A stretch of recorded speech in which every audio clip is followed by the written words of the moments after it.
when you have an emotional reaction that you don't allow to move through, like you don't feel it until it's felt, but rather push it in, you hold it back, and you do it for too long and maybe too often, and it kind of gets stuck in the same place, it can become so used to itself, like the energy can be so used to itself that it believes to be its own entity.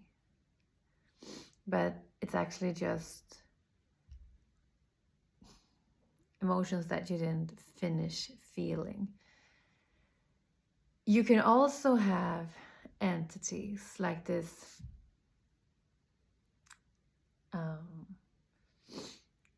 fake creature of someone else's emotion jump from another person to you. If you have this wound that is still bleeding, that you didn't take care of, that is matching the emotion, the energy from the other person. So that could be like, if you like for me, really many times when I got stuff from others, it was because I had this wound of responsibility. So when someone else was hurting, it was my responsibility to take care of it. And really, like, this is not demons. This is not like, if there's such a thing as demons, this is not demons, from my experience at least. But the thing is, when I first encountered them, or when I first got aware of them, it was extremely scary, because since it's so used to itself, it really wants to be who it is. It wants to do its job. And so it's really fighting to stay. And because it's a representation of emotions that you suppressed, emotions that you were afraid of, maybe, it can get intense. And the thing is here then that if you become aware of an entity and you get scared of it, the entity grows stronger. So your fear kind of feeds the experience of it becoming stronger, stronger, stronger, stronger. So in the beginning, when I noticed these things that we call entities, it was really terrifying. And I was really struggling with how to deal with them and what to do with them. And sometimes when I had sessions with others, I would see them, and yeah. And so I have this person that have more experience with this that I would call in and ask for help. But what happened a few months ago, or 1.5 months ago or something like that, was that I realized that there was another way of working with entities, basically. Started with me and my heart, and I didn't feel well in my heart. And I was like, is this stress? Is it this? Or like, what's going on? And so we did entity cleansing. Oh, and I got guided in doing it in a certain way that I've been continuing to do in my healing sessions with people. And it's all very interesting, and I experienced the transformations to be stronger, the shifts to be stronger. It feels like we're able to go deeper with this way of working. And so I've been talking about this a little bit in stories. I've been sharing a story in my newsletter, and before I wouldn't talk about it almost at all, because I felt that, first of all, like, yeah, everyone's gonna think I'm crazy, that don't believe in it, but now I don't really care about that, thank you. But I felt that it might scare people, but that was also because I was scared of it, right? And now I understand, or like, as my evolution or growth shows, is that it's the experience can be scary, but they're not dangerous, and they really leave you alone when you can notice them and hold love and gratitude or appreciation at the same time, because since it's feeding off fear, it has nothing to do when you connect with love. But here's the thing, it's not very easy to be in gratitude and in love when you're connecting with something that is scaring you or feeling that is very, very vulnerable. So yeah, it's especially if this is a new thing, I would absolutely recommend to get help from someone who does this work. And I would absolutely recommend to connect with someone who is quite not so dramatic about it.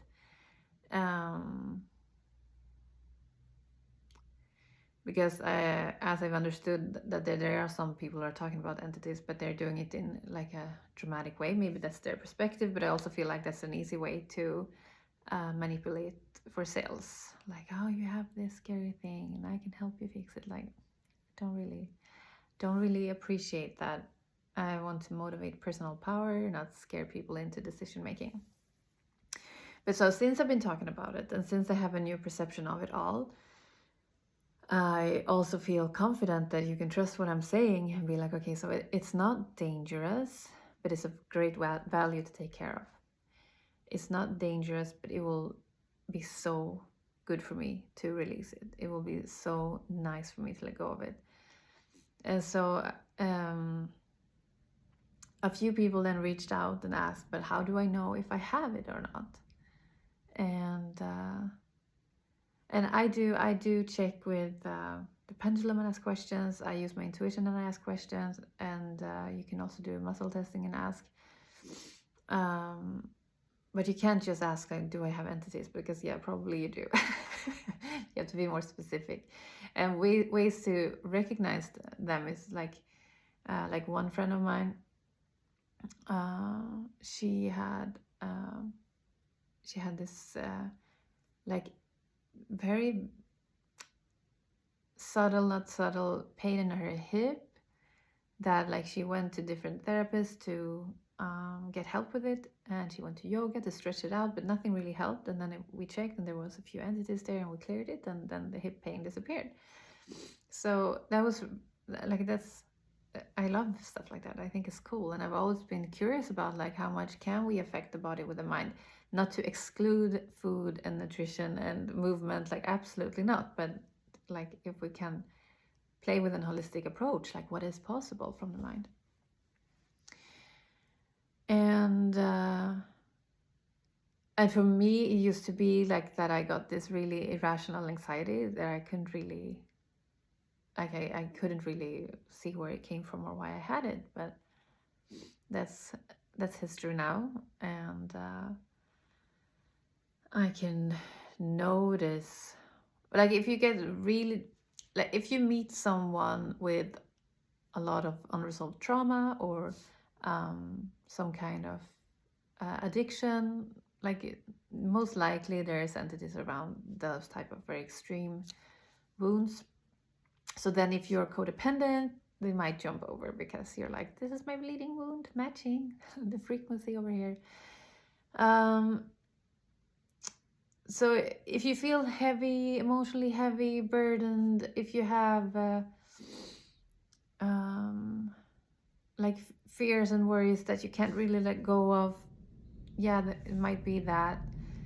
And as with everything, like it's not like it will help and solve a few things, but not everything. Like life is a puzzle and we play it together. But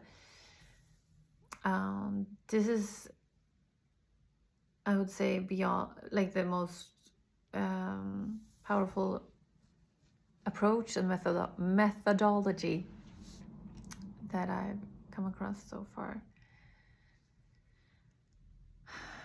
And so really, like, I want to bring also in this perspective a coach I turned to many years ago, Melody Fletcher. She gave me this beautiful picture that I always come back to. And she said, like, yeah, most people only get motivated to change their life when they can't stand it, when they reach their bottom, when they can't stand their own pain. But you don't have to be there. You can also choose to grow and change your life because you love your life and you want more and you want something better. And when I heard that, I was like, oh yeah, like I'm so much moving from my pain right now, but I would love to become one that is moving from like joy for life. So when you hear this, when I talk about entities, like it can be connected to your physical pain and wounds and emotions that you can't really, you can't really resolve yourself. It can absolutely be connected with that. And but most likely a lot of this you're like okay with, you're used to it, you accepted it, you're fine with it, like it, you normalized it, you don't really know what it would be to live without it.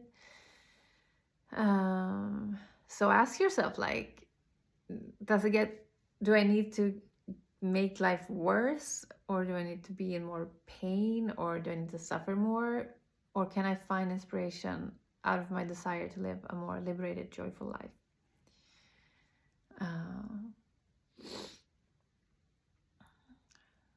Yeah, I love to ask myself that question, and sometimes when I ask myself that question, I'm like, yeah, I do need to suffer more to get motivation. Fine. When it can, yeah, it can be so many things. I just wanted to share this one piece of the puzzle of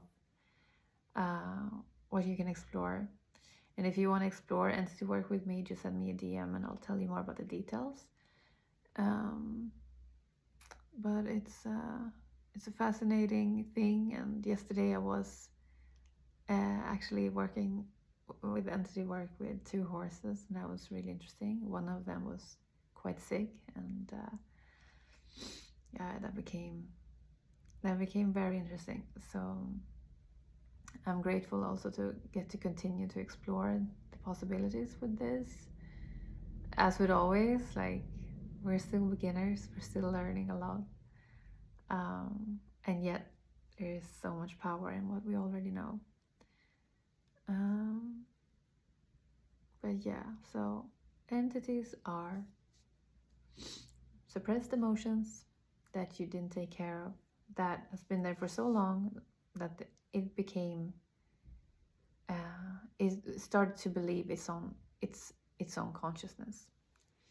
To me, I'm like, yeah, if it believes something, there has to be some type of consciousness. But people I look up to, they say it's not real consciousness. So that's interesting too. What is real consciousness and what is not?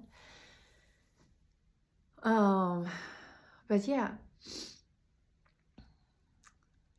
and most likely you have it. Most likely you have entities. Like, yeah, most likely I do still too. But if you want to, if you and the thing about entities, it could be like triggering a strong resistance to deal with it because it doesn't want to leave. So you can react now and feel strong resistance, like, yeah, I don't want that. Oh, that could be the entities like staying. But you could also be like, oh my God, maybe that's what I feel here. Maybe that's why I feel insecure. Maybe that's why yeah. And then I would say trust yourself. Most likely, you know. You're just not practicing trusting, you're knowing. Okay, so if there's any other questions, I'll be happy to answer them. And I'm happy that I get to explore. I think it's very interesting.